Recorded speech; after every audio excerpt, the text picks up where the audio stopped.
104.9 The Urge, Haddonfield's home for rock. I'm Willie the Kid, and there's nothing you can do about it.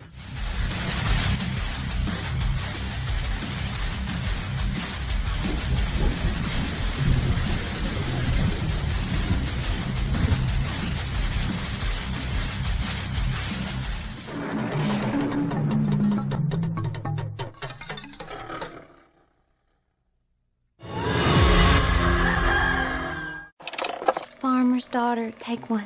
Wait a minute, aren't you that guy from the costume shop? Sir, what are you doing?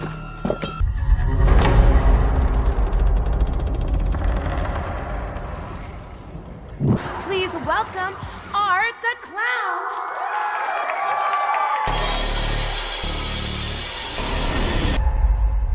This is perfectly natural. I see one goddamn fucked up horror picture.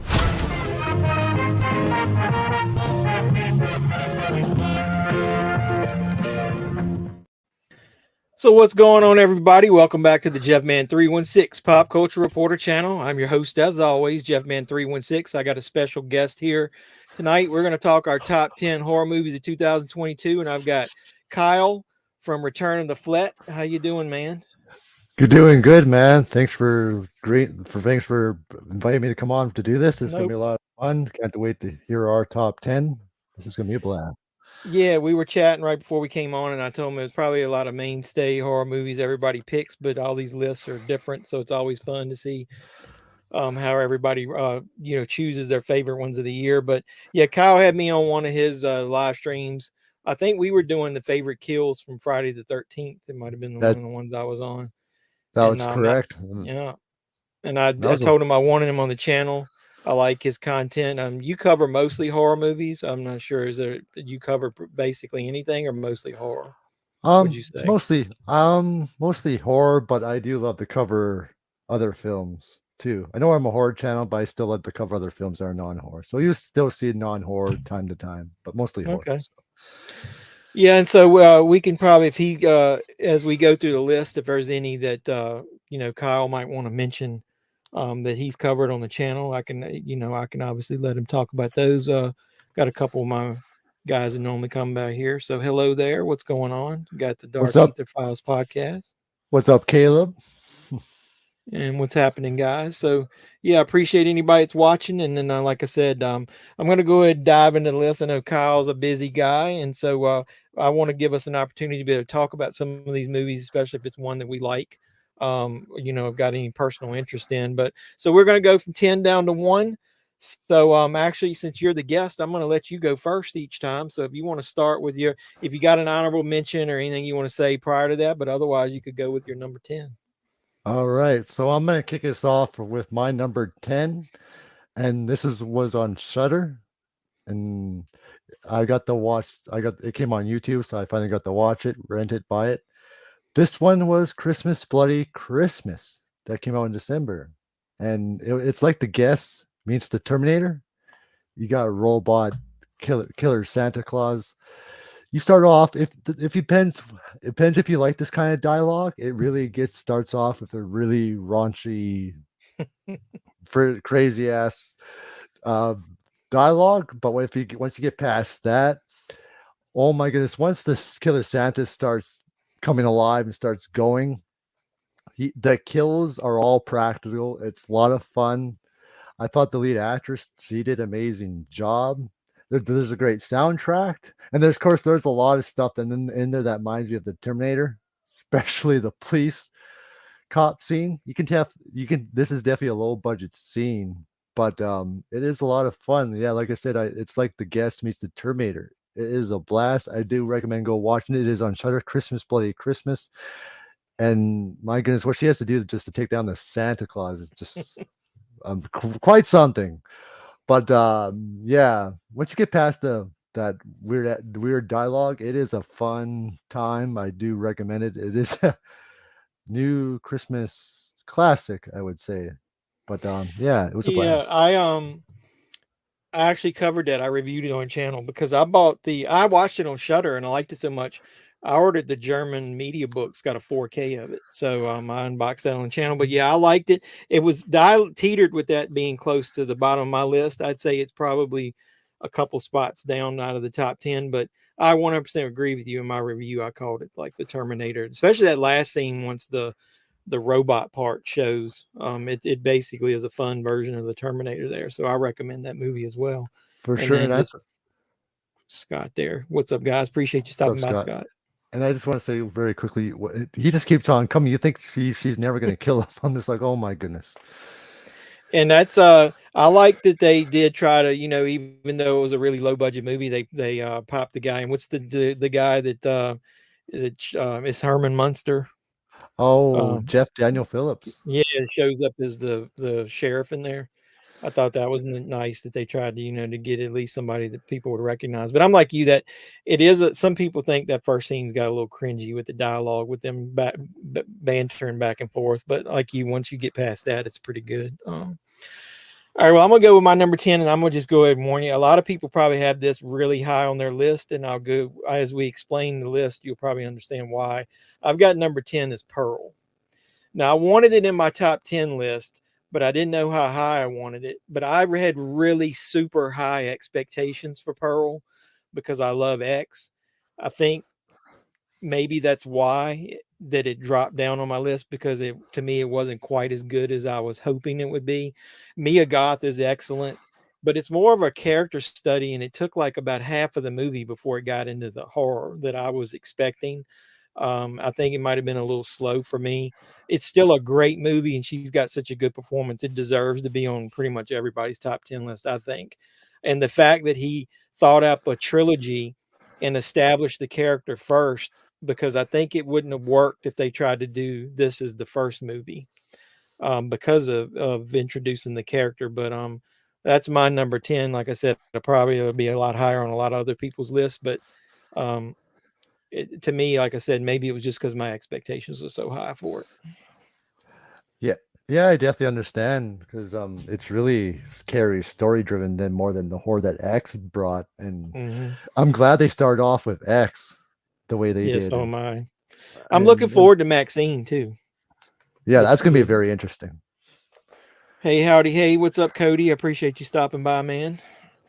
All right, so that was our number 10. So what would be your number 9? My number 9, and I finally got to watch this, was The Menu. I thought it was a very interesting type concept, very creepy, very intense. Ralph, he gives a phenomenal, excellent performance in this. It's about these chefs, and the story just kept you engaged. And I thought it was one of the surprising horror films, because I was going in there with low expectations. But I know a lot of people loved it, and I'm just went there with their open mind. But it kept me engaged. I'm just like, there were some scenes that shocked me, but The Menu, that's it. That's my number 9, and Ralph had a really awesome performance in this. Well, that's good. I appreciate that, because actually I haven't been lucky enough to see it yet. I've wanted to watch it a couple times, and then I just have been so busy I haven't. So it's good. I'm glad to hear that it's a good movie. So I definitely will check it out. So that might have been on my top 10. You don't know, but just because of the fact that I didn't get to see it.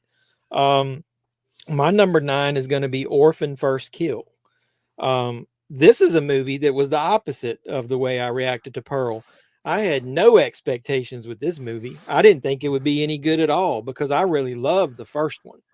I thought it was a good concept, and I thought that they did an excellent job with the camera work and the makeup and the, everything about portraying her, as a young girl that's, an older woman supposed to be as a young girl because of her condition. To go into it and think, Isabel Furman, if you look at her now, I mean, she's a beautiful lady and really looks really tall. And I'm like, how in the world at her age is they going to pull this off with her being a child again? And also the fact that the movie is like 13 years, I think, after the original. Is like, she looks a little older. But going into it and watching it, they really do an excellent job of the camera tricks, the makeup, and then the story is so good that it makes you kind of forget some of that stuff. And then the fact that they throw another twist in the middle of it that I wasn't expecting, because I was also, like I said, low expectations going, well, what are they going to do? You already know what the hook is. So to put all that in there and then to make it as interesting as it was, I was just totally surprised with what a job they did on those. So that's why that one is such a, on my top 10 list. So Orphan First Kill is my number 9. And I will say I have not seen the first Orphans, so my first introduction to the character was Orphan's First Kill. So I knew nothing Well, about her it at all. benefited you because they do some of those flashbacks in there to tell you a little bit about her backstory. And so now I think you really would enjoy, even though you know what's going on, you will really enjoy the first one if you go back and watch it. So Sounds good. Yeah, I'm definitely gonna go watch it once I get the chance for sure. Because I okay. love the Orphan's First Kill. Yep. So so what do you got at number 8?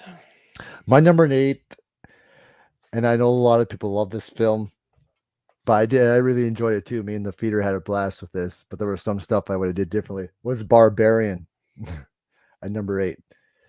I really liked how they really started off. But then they take a totally wide turn. Mm-hmm. I didn't like what they did with Justin Long's character, because first they try to make it like he was innocent, and then later on you come say that he did it. I'm like, okay, but me and the feeder did laugh at the part where he was trying to measure the basement. We just all of us burst out laughing.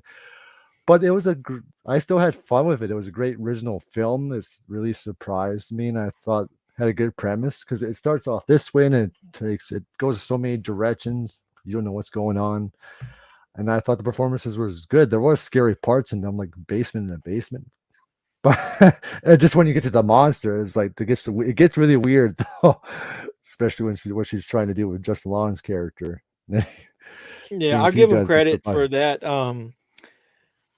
In the world of social media and everything, for the plot not to have gotten leaked out in advance and them hiding it to where you couldn't watch the trailer and understand anything that was going to happen in that last second half of that movie. I thought they did an excellent job with that.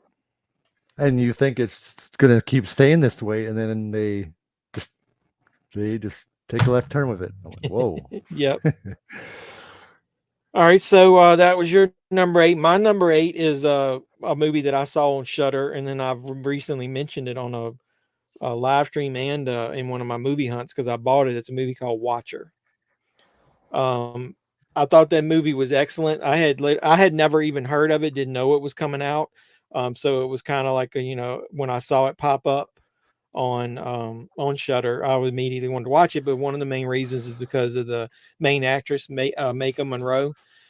It Follows is one of my favorite movies of in the last few years come out because of how unique it was, and it was just totally unexpected how good it was. So anything she's been in, I've kind of enjoyed just because I think she's a good actress. And one of my favorite older movies is Rear Window. So I don't know, have you seen Watcher yet? No, I haven't actually. So I won't spoil it, but the performances are good. It's nothing, tremendous. I don't think it should deserve to be any higher than this, but it's a reverse Rear Window scenario where she's notices somebody that's watching her. So I always love that Rear Window concept. And so for them to have to flip it, I thought it was kind of a unique twist on that. And then the guy that plays the creep in the movie that's supposed to be watching her, I'd already seen on one of my favorite limited series shows this year was The Offer, where they covered the making of the original Godfather movie, and he plays one of the movie execs. And then that actor it's a totally opposite character of what he plays in that. So it kind of showed me, what a range he had. So to me, the main two characters in there do such a good job acting wise. It makes the movie very interesting. So that was my number 8 is Watcher. Like I said, I think it's still on Shudder. I'm pretty sure it is. So if it is, you ought to check that out. Awesome, because I'm a fan of the Rear Window movie, so yeah, I definitely have to check that out. Okay, so that was now we're on to what? Your number 7. Okay, so my number 7, and I thought the marketing behind this film was genius. I have seen the short film, was Smile. I thought the marketing between how they did it, how people in the crowds doing the classic smile look was incredible.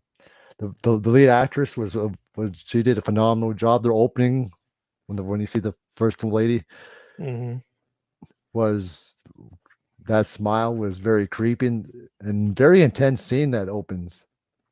And I thought there was really good stuff in there, but towards the end it kind of slows down a little bit. I would have did a little differently, but I still really enjoyed Smile, and it was definitely one of my favorites of the year for sure. And I'm like, what?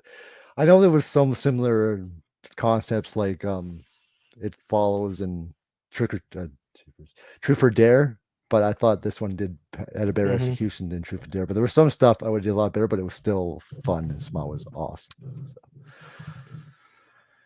For some reason my signal kicked over to Wi-Fi, but Scott chimed in, said he didn't mean to interrupt, but I wanted to go ahead and just throw his comment up on there. It said that Rear Window was a great movie. I think everybody, if you like Hitchcock, that's one of his classics there. Yes, I agree with you. Smile was probably right at Smile was right at the bottom. I would have probably made it 11 or 12. It felt a little too familiar to me because I thought it was a teeny bit of It Follows mixed with like you said, maybe a little bit of The Ring.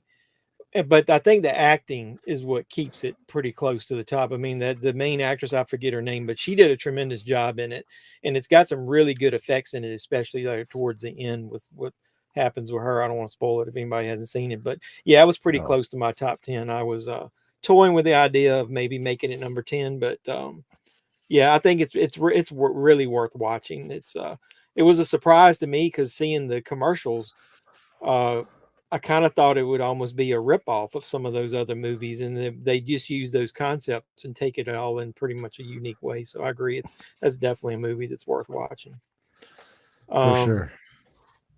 So my number 7 is Scream, the new Scream that came out. So that was another one that I'm not the biggest Scream fan.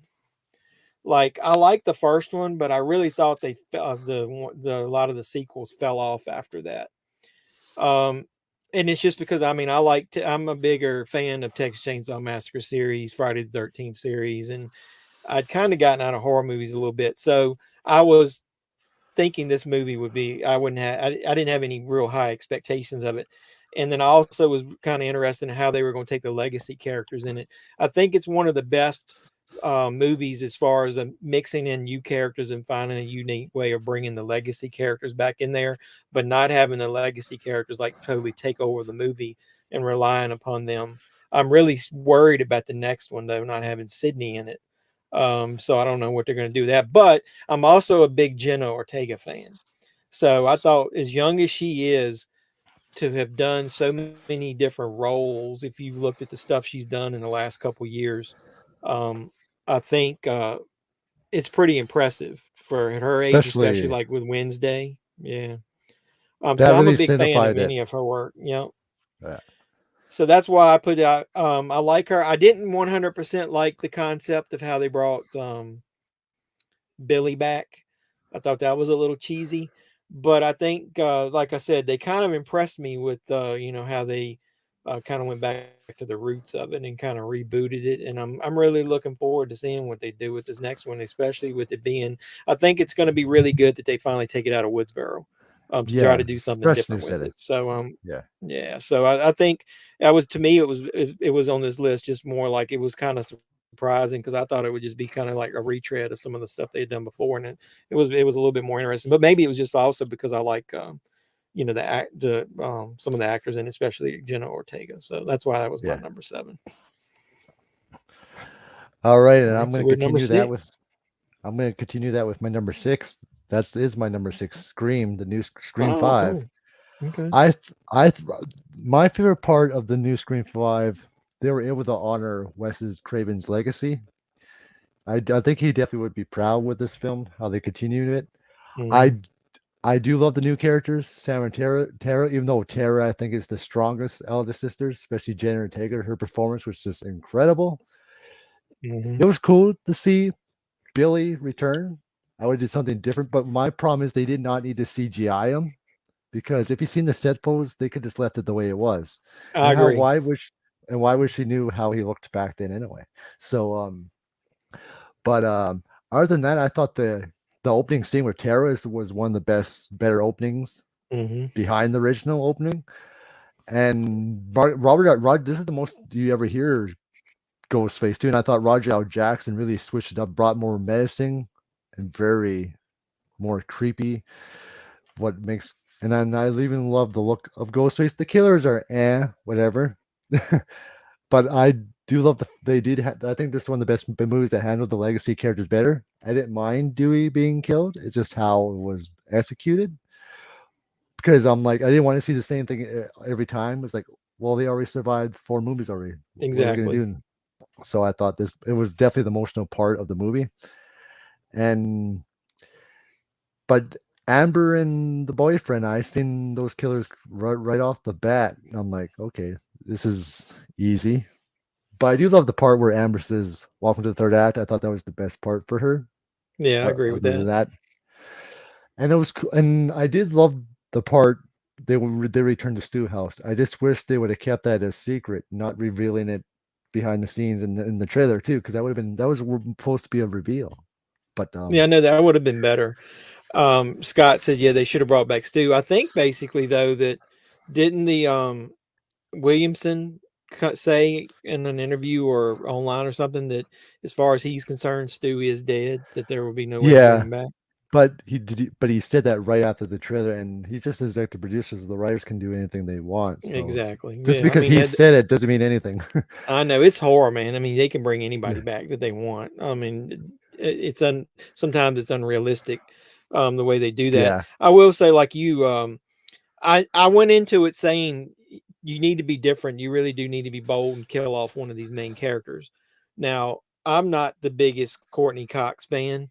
No. And I would have almost preferred if they killed her character off, because then to see what Dewey's reaction would have been in the next movie, I thought would have been like amazing, because he was just pulling himself up out of depression or whatever and coming back and having a redemption story. I almost wish that he would have got stabbed but maybe not killed, or maybe to redeem himself, he ends up maybe if he did get killed, maybe he could have sacrificed himself trying to save one of them. I didn't like the way they executed that kill there in the hallway.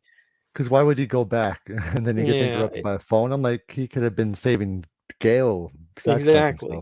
I think they should have made it more. If you're going to kill him, make it more important that he was saving one of the main, leads that he had been trying to protect the whole series. It was a little bit. Yeah, I didn't like that either. I do love how they handled Sydney. She did give the torch to Sam and Tara, which I thought that was cool. As much I would love to see her in the new one, I just don't want her to come back and just be killed. Let her live her life with her kids. But they do bring her back. It's got to be something good, because I don't want to see her just be killed. Because we've already seen so many good final girls get killed just to come back. Yeah, it almost would feel like what they did with Jamie Lee Curtis, where you're just, if the only reason you're bringing her back is to have a main character that can get killed, then I don't need to see her again. Maybe they could just, in one of the future ones, they could have her like on the phone or doing an interview or do something to where she's there, but it's just a cameo, or show up at the end or do something to where she doesn't need to be an intricate part of the story moving forward. If they're not going to have her in the next one. Yeah, because her main story is done. I just think she's just there for more support. They don't need to be killed off. That's all I'm worried about when she brings brought back. That's all. Yeah, well, that's kind of cool. We both were. So mine is one you've already mentioned. My number 6 is Barbarian. Now, I went to the theater to see that, and I'll be funny. My son went with me, and afterwards he was like, "That was a horror movie," and I was like, "Well, it is, but it wasn't like." We kind of felt like, as we were discussing it, that 3/4 of the movie is really good, like psychological horror, because that main act where you don't know whether it's almost like you're going into it, trying to figure it out because you didn't know, but the trailer didn't give away anything. You're like, is one of these characters the killer, or have they done something that they're going to turn on each other? And they set it up to where it was so you didn't understand what was going on. It was like you were almost like waiting for the something to happen, And so, and then I'm like you, I didn't 100% like that they had Justin Long's character to be such a scuzzball scum, Yeah. you know, of what they did, what he did to get to that position. And I understand now what they didn't want you to like him and they wanted you to hate him based on what happens at the end of the movie. But so I didn't really like that, but I did like that I think I mentioned this in my review that it, don't take us the wrong way. It's kind of like odd filmmaking style, like Yeah. Tarantino would do,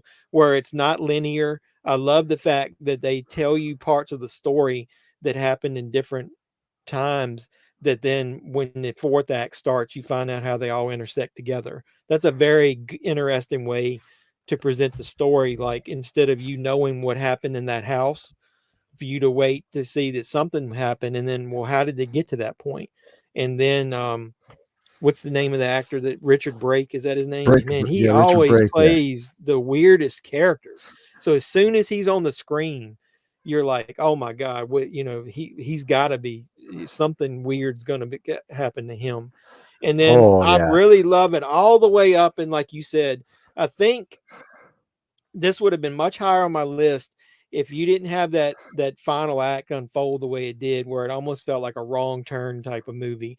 I didn't need to see that female as much as I did. Have No. it almost to the point to where you knew something was in the shadows or something stalking them or coming out, and then have the reveal like closer to the end of exactly what she looked like. And I thought it was really silly when they come off the top of the building like that, because I don't care whether she fell on top of her or not, that would have killed her. So, but then the way it ultimately ended, I liked it, because it, it Yeah. wasn't, you were like, is that the way, what's going to happen? And then they kind of redeemed themselves with what happened to her. But that's one of the characters that would be nice to see something, what happens next with that character, and do have it where she falls into another story. I don't even remember. I didn't look up the actress's name, so I apologize, but I don't remember seeing her in anything else. No, I don't So remember either. I thought she did a really good job. She was believable. And man, she carried some emotion on her face when she was screaming and they were chasing after her. She was really believable in that role. So I thought she did a good job.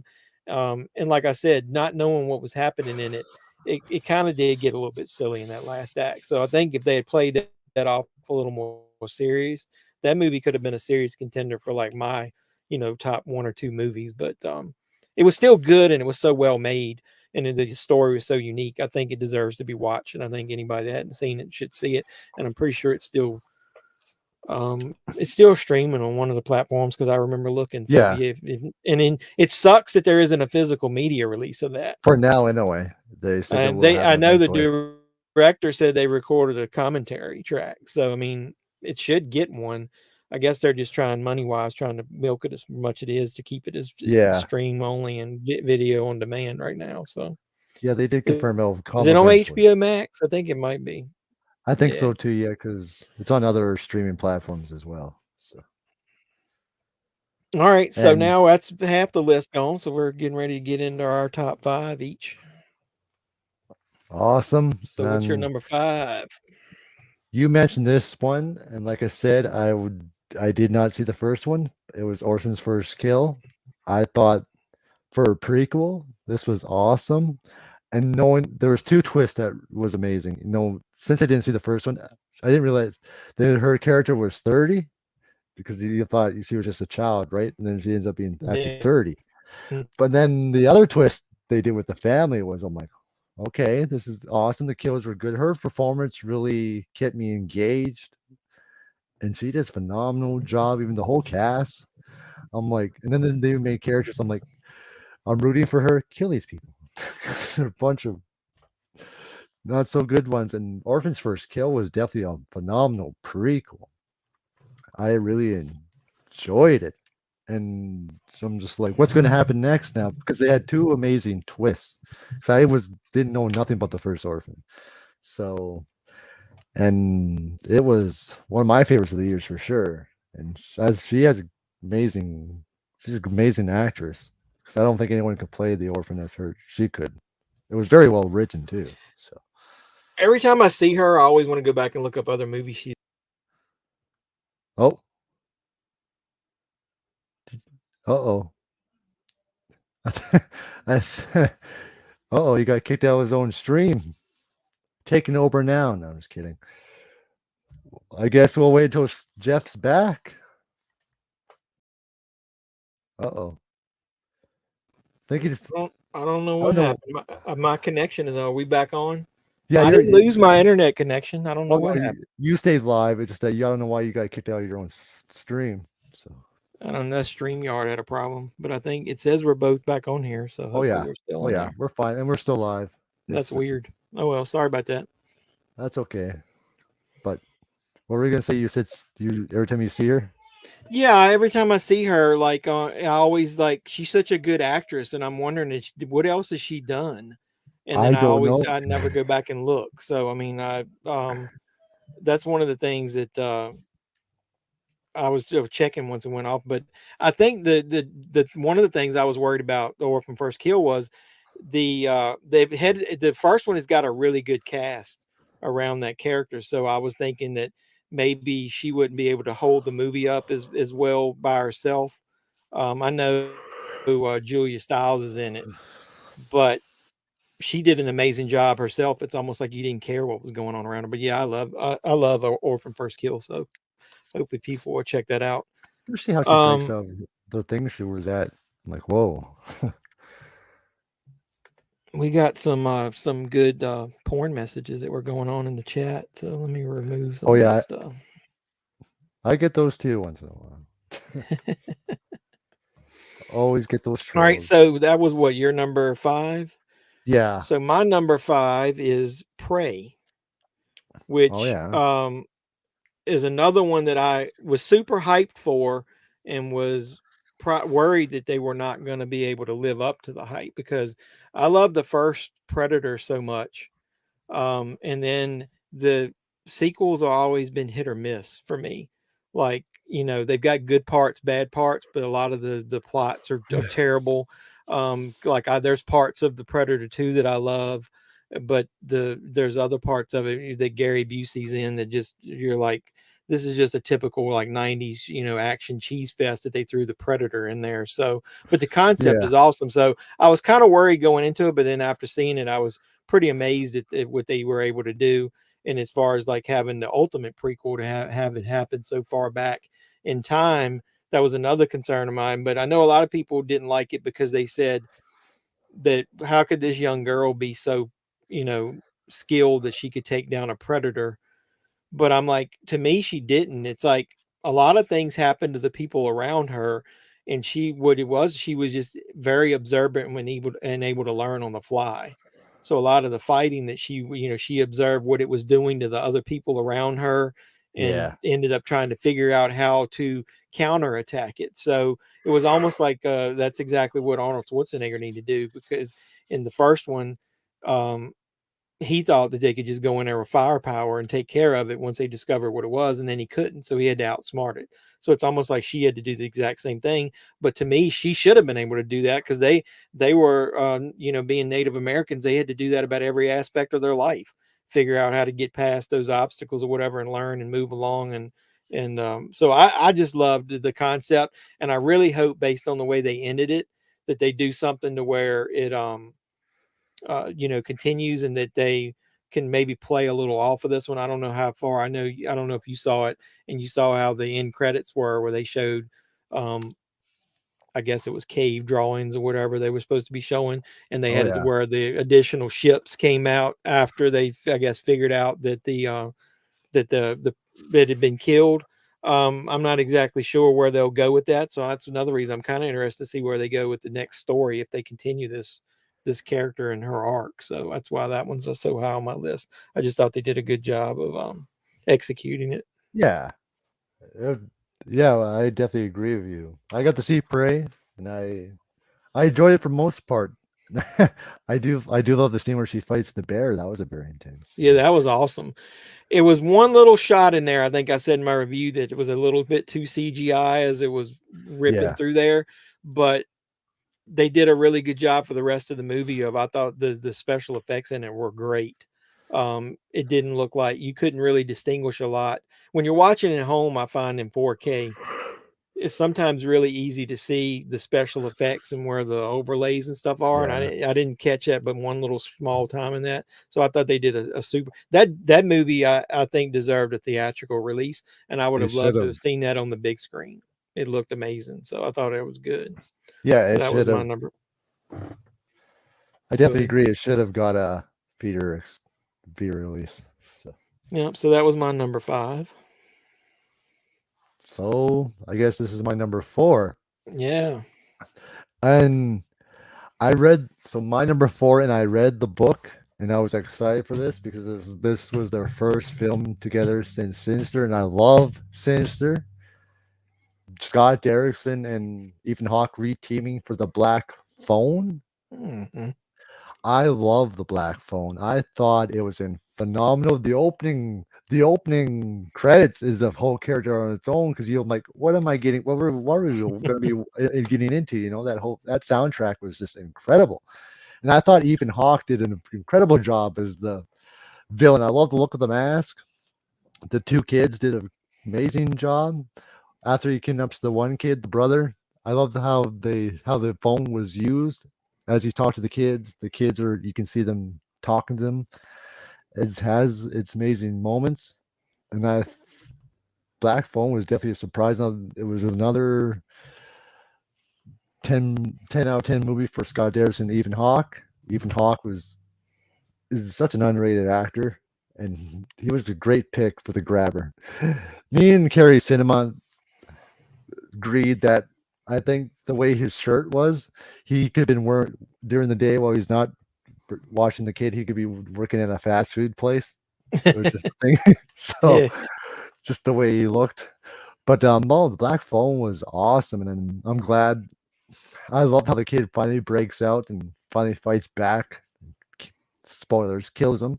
So it was a great original movie. I know they want to do a sequel, but I still think it's a good original movie. I don't think it really needs a sequel, but it was awesome. Yeah, but they got to make a sequel to anything that's Of course. popular these days. They do, yeah. Unfortunately, they do. But Black Phone was awesome because Scott I agree. Derrickson That's a good movie. Scott Derrickson got let go of Doctor Strange, so he decided to do this. So Win-win for him. I mean, yeah, if he had done the other one, that would have worked too. But yeah, I love Black Phone, so you might see that on my list. Wink, wink. It might show up soon. All right, my number 4 is probably going to be the only real controversial one on the list because I think most people hated it. But my number 4 is Halloween Ends. I will 100% admit, and I always like to say this on my channel, is I took a big shit on that movie during the promotional things. And what happened was I met someone online who watched one of the screeners and hated it so much and he knew that Halloween is my second favorite movie. Jaws is my first one. So he really was pressuring me to tell me what happened because he said, you're going to hate the movie. So I said, I love movies and I'm a visual guy. You can tell me anything about a movie other than don't ruin the very end, and it's not going to bother me. So he told me, and I kind of went into panic mode. And if you watched my channel, I literally was like, what are they doing? And I had multiple videos of I'm studying the trailers and trying to figure out which one is Michael and which one is Corey and all that back and forth. And then so I was like, well, just forget that. I'm going to just go into the movie. And so I think this is the reason that I like it so much.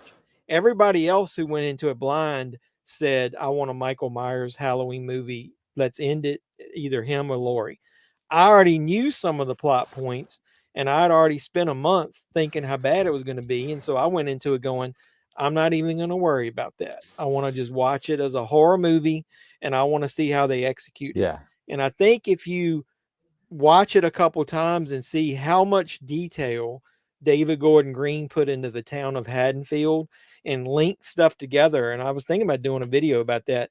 People probably don't even realize there's little details in this movie. Like one of the tow truck ad that's hanging up on Laurie Strode's refrigerator is the tow truck where Michael Myers, stole his coveralls in the first movie. It's the same people haven't talked about it. Garage. I mean, they are fans of the movie, and I know some of the dialogue is cheesy, and I know they do introduce this character late in the movie. I mean, in the trilogy. The movie is so well made that I love. There's a lot of tracks on the score that I love. especially the junkyard. It reminds me of Christine, where the truck, Oh the yeah. lights come on and the truck's coming after him. That scene is so well made.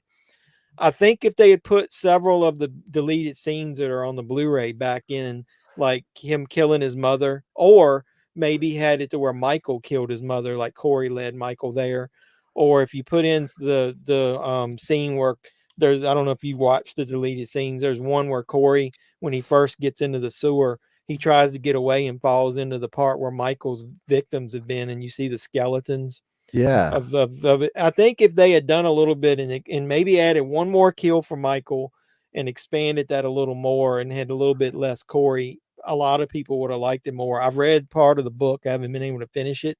There's a lot. Michael kills several more people in the book than he does in the movie. I don't know why they didn't just make it the way the book is written. Yeah. But I Yeah. just think too much in the movie as a horror movie to not like it. So I was able to separate myself, but I think it was because over time I'd already just got it out of my system and the venom was gone when I saw it. So my situation is probably totally different than everybody else's. So I was able to take a breath and go into it and enjoy it as a movie. And I do see people's point. I'm not as toxic as other fans. Oh my I don't goodness mind gracious. people Yeah. hating it or liking it. Movies are so objective. I don't want to be bashed though for liking it. And I literally had Or somebody yeah. on my channel who supported me for 6 months, loved talking Halloween, showed up in every live stream. And the minute that I said that I liked the movie, he has not talked to me since and won't support my channel. Oh, that's So ridiculous. no, that's what I'm saying. Movies are objective. They're just I could moves love people. like the worst movie there is. I don't like Citizen Kane. I'll tell Well, there's people nothing that. wrong with that. I'm just saying. So I think that's part of it. Some of I'll just say this about it. I think some of Halloween Ends got bad press because people follow the same mob mentality that they talked about in Halloween Kills. One group of people started talking about it online, and everybody just wanted to join in and join the bash train on it, and didn't want to give the movie a chance. If you're a movie lover in general, I think you can find some positive stuff in the movie as a movie. But I understand if you're only a Michael Myers lover why you're not going to like it. Yeah. But I also don't think that it could be much higher on my list because of those things. I'm a Halloween fan, so I'm not going to make that as one of my, top 1 or 2 movies of the year. So, but I don't know. I'm not trying to be preachy and make everybody like Oh it. no. I want people to understand, don't bash me for liking it though. Yeah, that's what I've been saying when I seen all these people attacking each other. I'm like, okay, just respect that he doesn't like it or dislike or like it. Like, Exactly. what's it to you? Hey, Blast Zone, what's going on, man? I There's just no- did my little spiel and preaching about Halloween. That was number 4 for me. And I just want to say, there was stuff in there I really loved about Halloween Ends. Yeah, if you're looking for a Michael movie, of course you're gonna hate it how they handled Michael, but it was really Christine heavily because Corey Cunningham was basically named after the Christine character. So there was really good stuff, and I did love the Corey and Allison's relationship. Yeah. I thought that was really good. Video actually. I don't know if you saw where I compared basically the plot of Christine is almost identical to the plot of Halloween Ends because Michael is Christine and changes Corey into a totally different person because of their interaction and just his evil influence over him. And so I could see where David Gordon Green was worried that people were going to make that connection. And he actually tried to get, I know he got John Carpenter to read the script to say, hey, is it too much like Christine? I don't know that really worked though, because if John Carpenter, he's pretty high on Christine. I think he likes that as one of the movies he's made. Wouldn't you want somebody to kind of, have a pay homage to it? So asking the creator of it, is it too much like Christine's probably not the best thing to do, but no. Either way. All right, so we've down to our top 3 here, and we're maybe a little similar with some of these, but I'm interested to see what you got in your top 3 there. So my number 3, and you mentioned it, was Pearl. Not as good as X, but Pearl was still amazing. It was more story, character driven, lot horror, but what really holds it to me is her monologue scene. Mm-hmm. And it doesn't pan off her either. The camera stays on her for good 10, 15 minutes, whatever it was. And I just thought this Mia Goth is a phenomenal talent actress. Her and Jenna Ortega were definitely the two best performances of 2022. It was their year. Mm-hmm. So, and I can't wait to. I do just like an X. I do love the double role she did. She was Maxine, and then the older version of Pearl, which was pretty cool. And it was definitely good to see her backstory, and I really enjoyed it. And I just can't wait to see what Ty West does with Maxine. So, yeah, I know you said a lot about Pearl already. I'll just skip it shorter. Yeah, that monologue.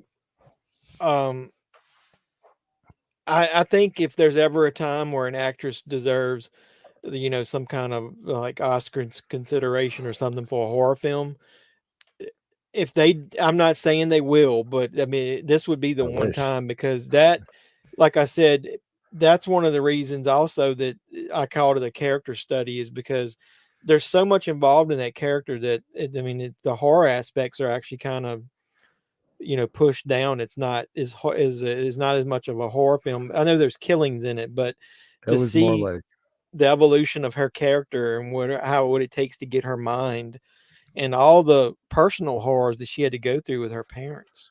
Oh and that yeah, whole ordeal of taking care of her father, and basically, her mother was Queen Bitch. So, yeah.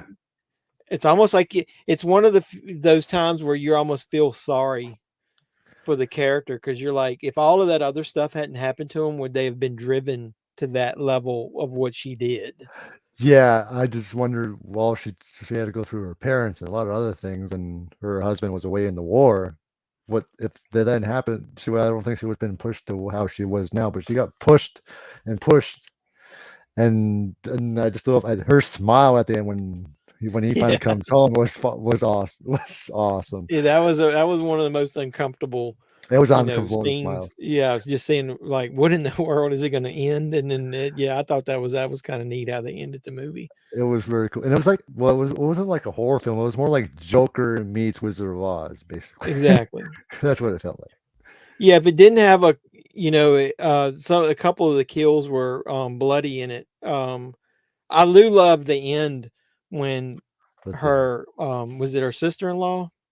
I think so. It was, or her realizes that what the shit's getting ready to go down, and looks at her eyes, how crazy they are, and does everything to try to get out of that house, and how she just stalks her, like doesn't even start running until she gets the axe, and then you're like, oh, what's going to happen. This girl's going to fall down. She has and to. great So that was work kind of too. cliche, but the camera panning back, that I like the execution of that scene and how she ended up.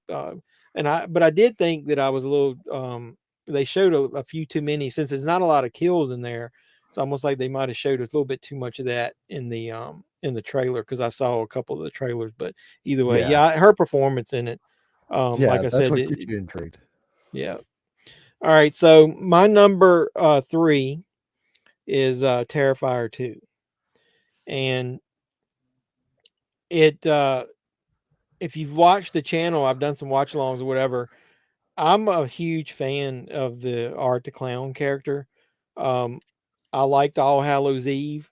I had already seen, my son and I found on YouTube some of the shorts.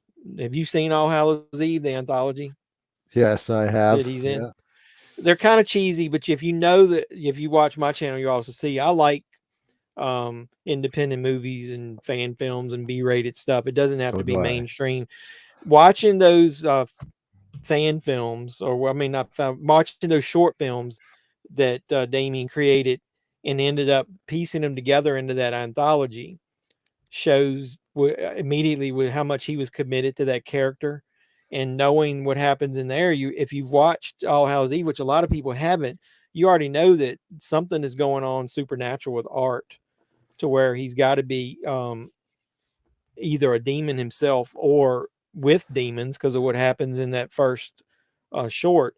But to see that character in that movie, and then when Terrifier came out, to know that he only, I think, spent like 35 grand and then about $15,000 promoting it, so it was about 50 grand total to make that movie. They didn't reach their goal either.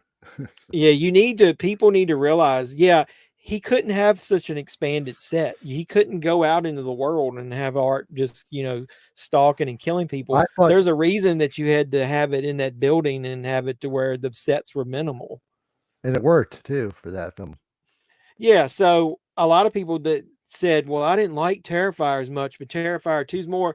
Well, I like Terrifier 2 just as much as I like Terrifier, because I Yeah. like I said, I respect what he was able to do. All those practical effects in Terrifier 2. And think about it, he only did what, 250 grand is what they got for this one, and how much money it made. 12 million. Grassroots. It's almost like, independent fan film kind of feel. Him, the way that he you watch the behind the scenes of him creating the effects in this, or in the original Terrifier. I just got mad respect for him as a filmmaker. The creativity, the character is cool. It's like a combination of a clown and a mime. Yeah. Obviously now with the actor they got playing him, it's way better than the original Art, because Oh, it was a different actor that played him in there. They didn't really do as much with it, but the concept was cool. So I already knew that was a cool concept. So me as a fan, to watch the evolution of that character and to get into this film, and the main actress, the final girl, is amazing.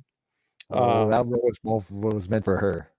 Exactly. And I think it was just well executed. I mean, and everybody's like, oh, well, this one's got an actual story. Is there? I like it. Well, another reason he couldn't have as much of a story is because they didn't have any budget in the first one. That's why the character development was underdeveloped in the first one. But it was still exactly. good. So he was able to do everything that he couldn't do because he's now had the money to do it. So mad respect for him.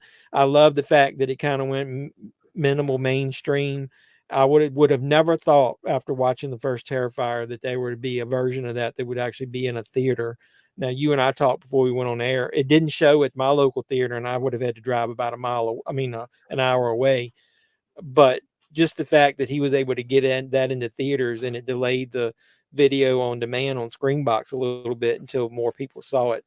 I was super impressed with that. I mean, it might not be your cup of tea, the type of movie it is, but if you're a movie lover, you got to have a respect for him, the way that the cast and everybody came together and made that film for what little budget they had in it. And like I said, in the characters are well developed.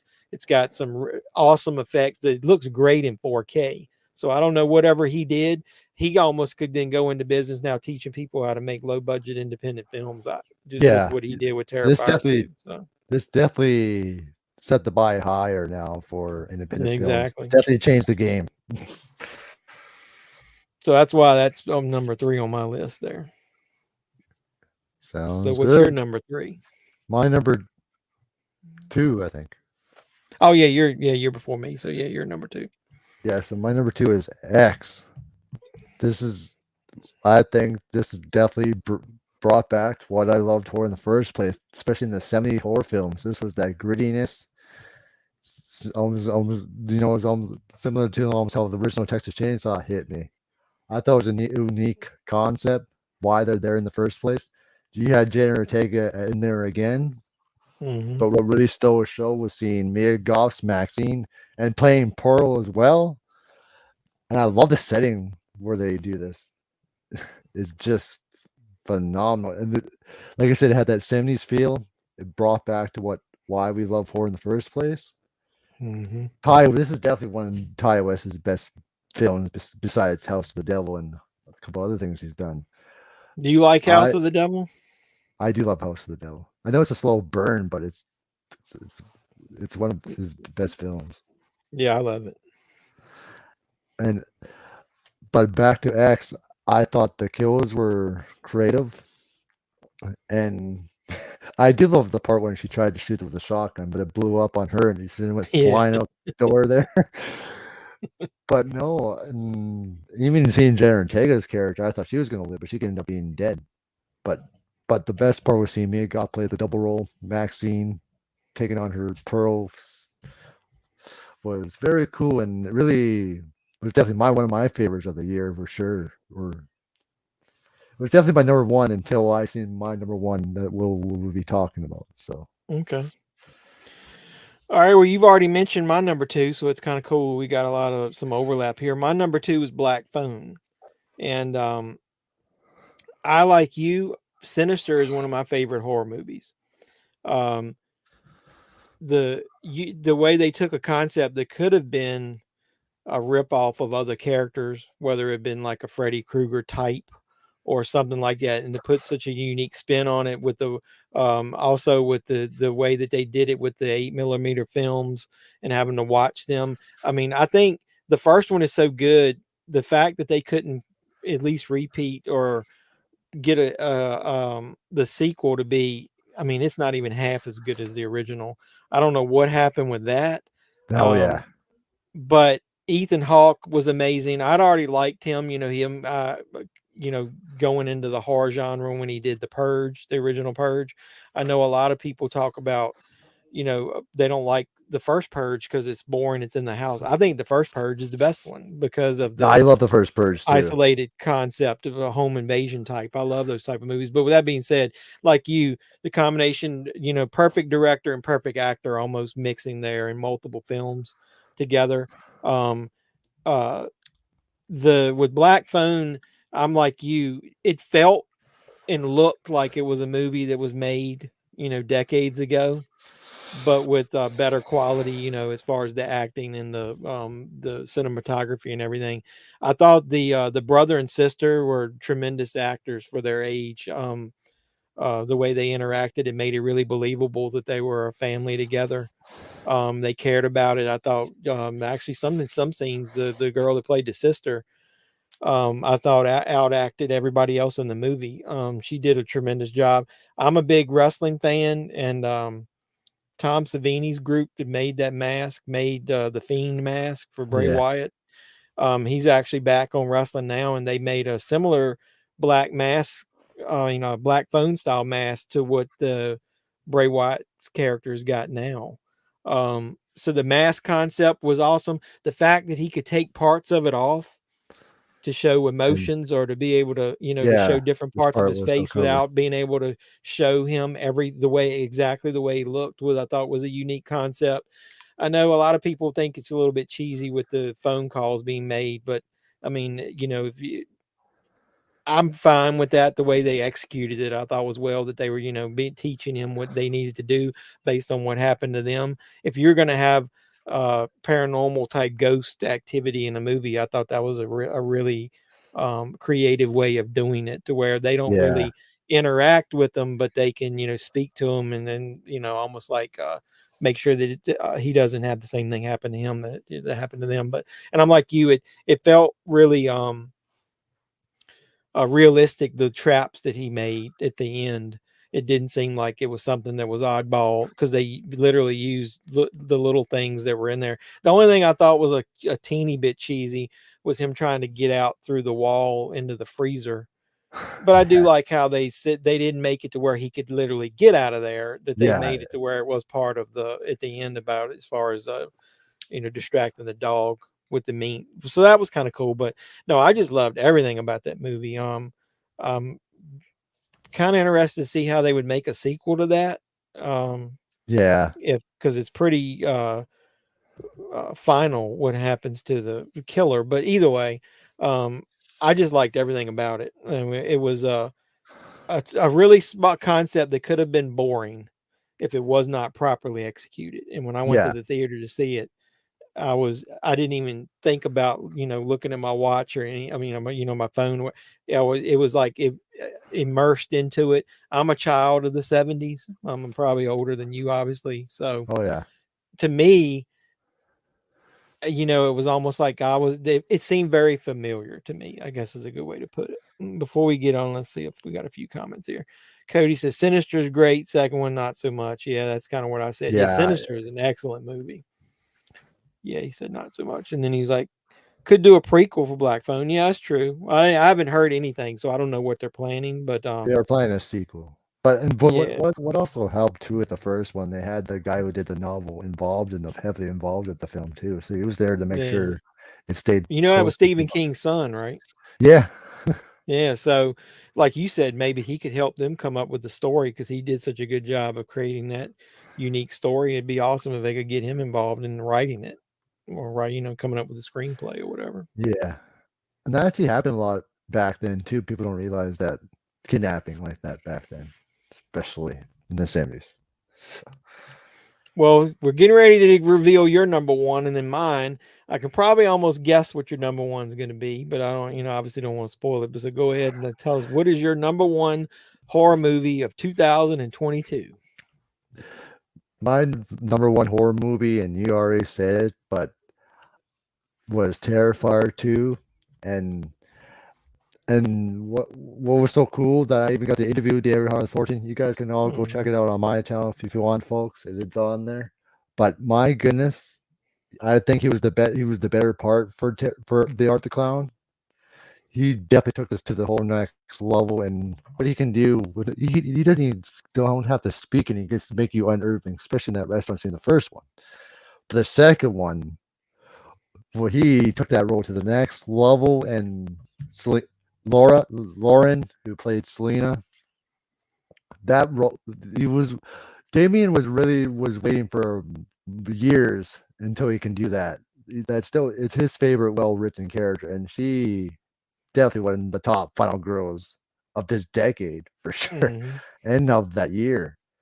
Terrifier 2, definitely the effects took it to the next level. I'm like, how the heck are they going to be as good as the hacksaw scene? My goodness, that bedroom scene, what Casey Harlett has to go do, because David was telling me how she can scream. She was just amazing in that scene. I'm like, holy smokes, what they put her through was just a little too long, but it was awesome. But even that little girl who was supposed to be that girl helping Art, she did an awesome job too. But what made me laugh, what kind of a person just strips and waits until his clothing's Yeah, no, I thought that was funny.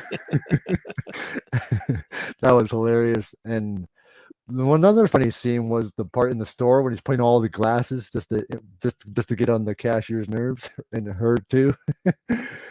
Yeah, I was thinking, what is he going to do to interact with her? I thought it was funny that, she left her purse or whatever, and then he walks up and hands it to her, and you're like, you never know what he's going to do.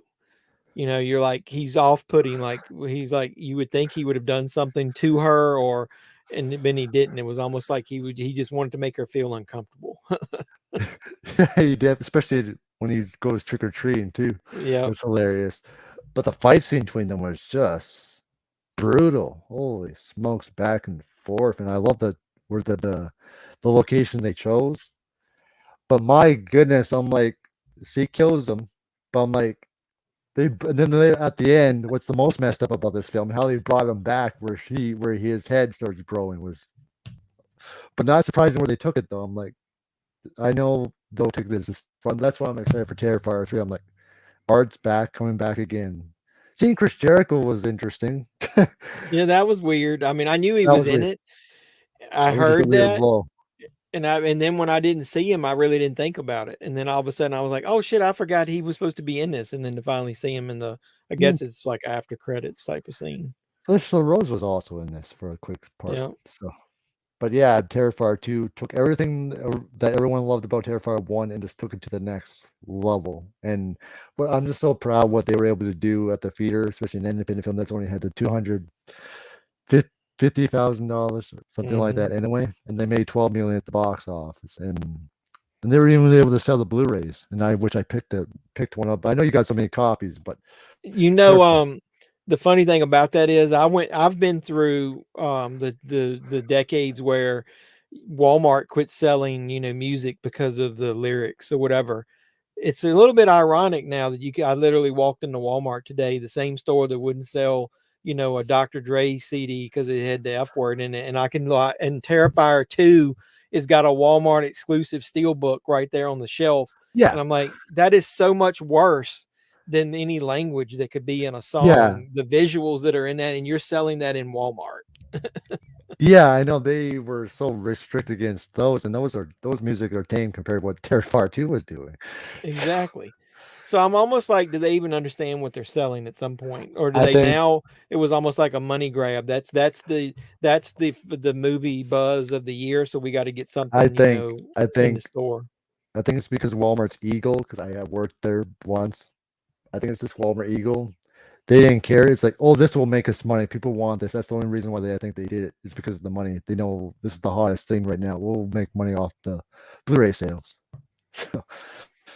Yeah, well, it's been pretty hot. I mean, the sales of that is because the first day they didn't have the 4Ks in Best Buy near me, and No. Walmart didn't have any copies. The first week I had to order mine online, and then now when you go in there, they did have it after the fact. But just the fact that a movie like that then gets multiple versions, where Walmart's got a steel book and Best Buy's got a 4K.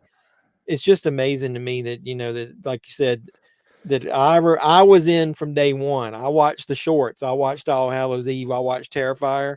If you're a movie fan, you gotta be, like you said, you gotta have mad respect for the filmmakers to get a movie made this day and age and get it to the point to where it was the marketing and just the buzz online Yeah. is what got that to that point. So yeah, I'm like you. It's as a film buff and movie watcher, that's the kind of stuff that, even if you don't like that type of movie, you need to at least give it a little bit of respect for what they were able to accomplish. The small group of people with that little bit of money. So it just Yeah. shows you, if you want to make a movie these days, you can find a way to do it. So, And I'm glad they did for the independent scene instead of just getting a studio involved. Because I think getting a studio involved would just ruin it. You know what I mean? exactly. So, But I think, didn't Damien sign a contract?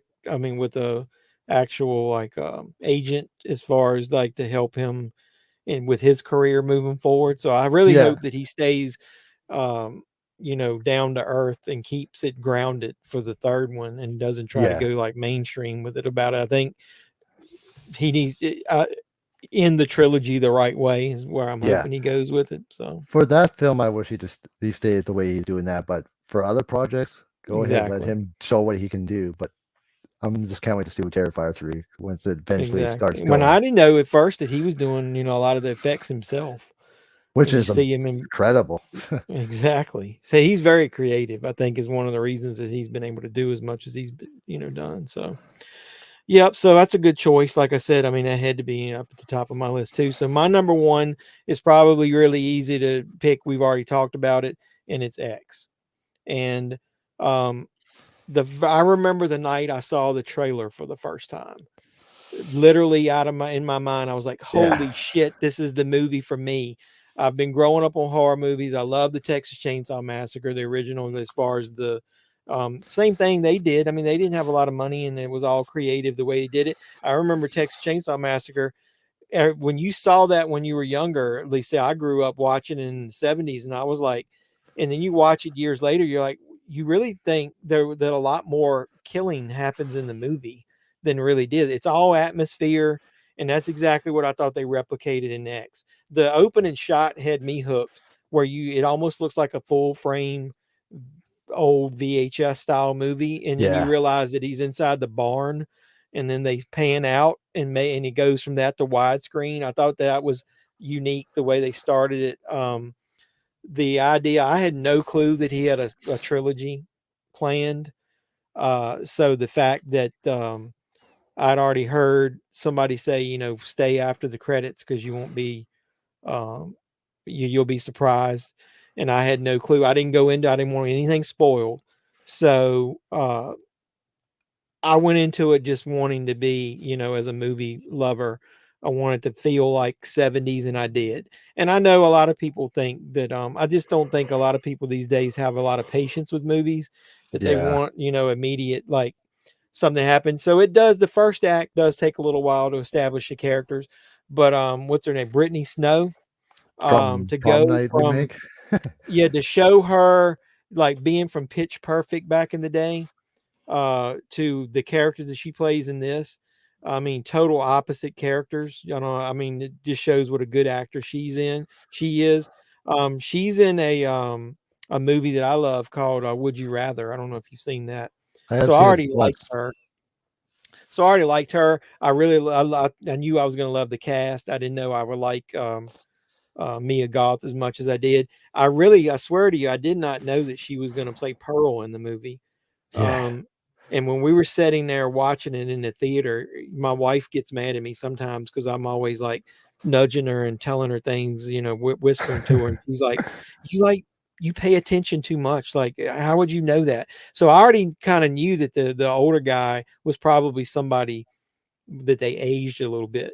But the first time I saw the Pearl character, I didn't connect the dots there at all. And then when it got towards the end and I was like, holy shit, that her? And I didn't know. And then I came home and read about it. And I was like, the scene that they have it where she gets in the bed basically with herself, Yeah. Pearl coming in there.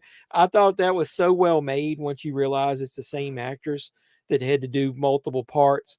That movie is like so creative and there's a lot more going on, under the surface than a lot of people give it credit for. It's more than just an homage to the 70s, like Texas Chainsaw Massacre style Yeah. movies. The acting is great. The fact that he had like secretly planned multiple movies, Yeah. Pearl and was took already advantage shot of by that them. point. Yeah, that they had took advantage of them, doing it out of the country. Um, I thought, like I said, Ty West is an acquired taste. I don't think he, there's none of his movies that a lot of mainstream moviegoers like. Like you said, man, House of the Devil is like such a slow burn. I think But it's that so good though. yeah, I know. I love the actress in that. Amanda Donohoe, is that her name? He does I such a think. good job though of picking people for the roles that he creates. So, Kid Cudi being in there, the concept of a porn movie being the backdrop of this thing. I was wondering how they were going to do that in the mainstream movie in 2022.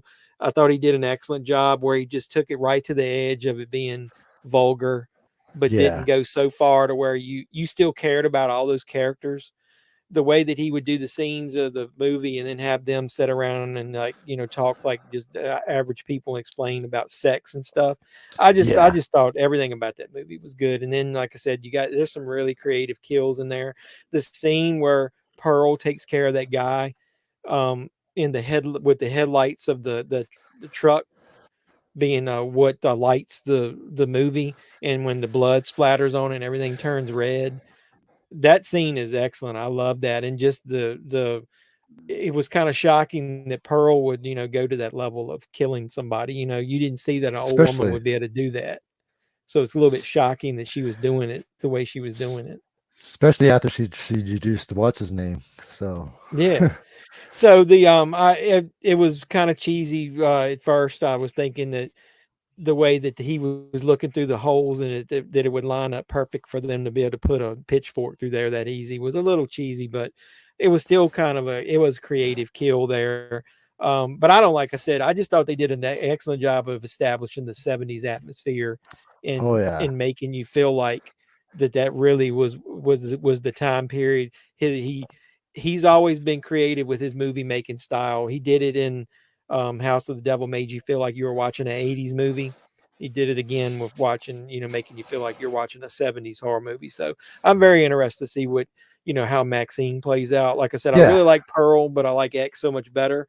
I'm hoping that Maxine is just as good as these two, because it'll obviously be in probably our top tens again, next Yeah. year. And Well, I this was year, 2023. and here I thought they were just making a prequel just to tell the story more. But then I seen the teaser for Maxine. I'm like, oh, here we go. And then Maxine's it's gonna be in Hollywood in the 80s. Yeah. Here we go. So that should be very interesting. I'm looking forward to that. So, well, it was kind of cool that, we did have a lot of the movies that were similar on our list, but it was nice to see that even the movies that weren't on my list that you mentioned or movies that I 100% do. I recommend anybody that watches this stream now with us or in the future, I do Oh yeah. recommend that they go watch a lot of the ones we picked. I think are definitely worth checking out if people hadn't seen it. I will say this: there was a movie that I covered on my channel before we get off of here that was teetering on my list, and I never put it on there, but I thought it was worth mentioning. Have you seen the movie Fall, where Yeah. the girls climb the tower? I really like that. I don't think it deserved to be in the top 10, but if we were doing No, a but it top was 15, I would have probably put it on there. I think there's a lot of movies that came out this year that were sort of horror, but might not quite be. And that was one of them. So that's another reason I didn't put it on the list. I don't know if it's 100% horror, but everybody, one of the videos that I was thinking about doing, and I don't know if you covered it on your channel before we get off here, everybody was talking about what a great year 2022 was for horror. And they were like, can you think of another year that had this many horror films that were this high on people's top 10 lists? And everybody keeps coming up with like 1987 as one of the years. But it's been quite a while. I'm a super horror fan. And it was almost like this year made horror cool again. Yeah. And even in movies in general, it was a good year for movies in general. Not just, there was even good non-horror films. So I'm like, this has been a good year for movies in general. Because I'm like, we haven't had a year that was just good cinema, you know. And it's good because of everything going on in the world a couple years before this, and it screwed up a lot of movies. To have this kind of be a reset year and everything come back around, but to have horror represented so high on these lists is amazing to me. So I'm so glad that it happened, and then maybe it'll get more eyes on, you know, and more people respecting horror in general as an actual good genre, and maybe they'll start winning some like real awards and stuff soon. And I think the success for horror continues this year because there's going to be a lot of stuff I'm interested in for horror too. It continues. Exactly. All right. Well, I know you said you got a busy night ahead of you. You got other stuff to do. Is there anything you got coming up now or in the near future on your channel that you'd like to talk about, promote, and for anybody that watches this later that'll know what's going on in your channel? Well, tomorrow on my channel, Return to Living Flett, I am starting my first episode of my new series I'm doing called Horror Legacy, where I talk about each horror films from each year of the 80s, starting with 1980, and talk about the horror films from each year, that what it did for that year, what it did for horror, and what it did for me, and the legacy it still holds, the legacy it has many years later. My first episode premieres tomorrow. Horror Legacy, episode 1, 1980. That's gonna be a fun series to talk about. Go from each year of 1980s. That's gonna be a blast to talk about. First one. That sounds like a really cool concept. Are you just doing it, or you got anybody that's joining in? It's just me for the 80s. Okay. But I am doing a 90s version with Bretman of Good Rate Hunting on the 10th. Yep. So I'll check that out. That's cool. And we're still working on it, but I will be doing an interview with Adam Marcus, Jason Goes to Hell director. We'll be interviewing him once we figure out a date, because I know he's been busy, but that's going to be coming on. And also stay tuned for other videos that will be announced soon. So, yeah, if you like my channel and you're watching this, I mean, you can obviously see from our list, we've got a lot of tastes that are similar. So if you like anything on my channel, check out Kyle's channel or Return to Living Flett. I really appreciate you coming on here. Like I said, maybe you and I can do something else. The topic comes up that I might, that you think I would like, let me know. So I'd like to, maybe do something with you again.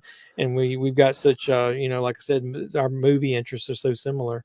I'm sure in the future we can think of something to cross over. I was telling him right before we came on here, we had already mentioned he likes Texas Chainsaw Massacre, and so did I. So maybe eventually, if I end up doing either a ranking or we talk about those movies, maybe I'll invite him back on and we can talk something like that. So I really do appreciate you coming on here tonight. And like I said, I know you're busy, so I won't keep you. So anybody, like I said, check out the Return of the Living Flett. He's got an awesome channel. He's got a lot of awesome content. I've enjoyed a lot of his videos, and if you like my channel, you'll like his. So I'm going to go ahead and sign off like I normally do and tell everybody, until next time, this is JEFFMAN316 and Kyle from Return of the Living Flett. You guys be safe out there. Have a good night, everyone.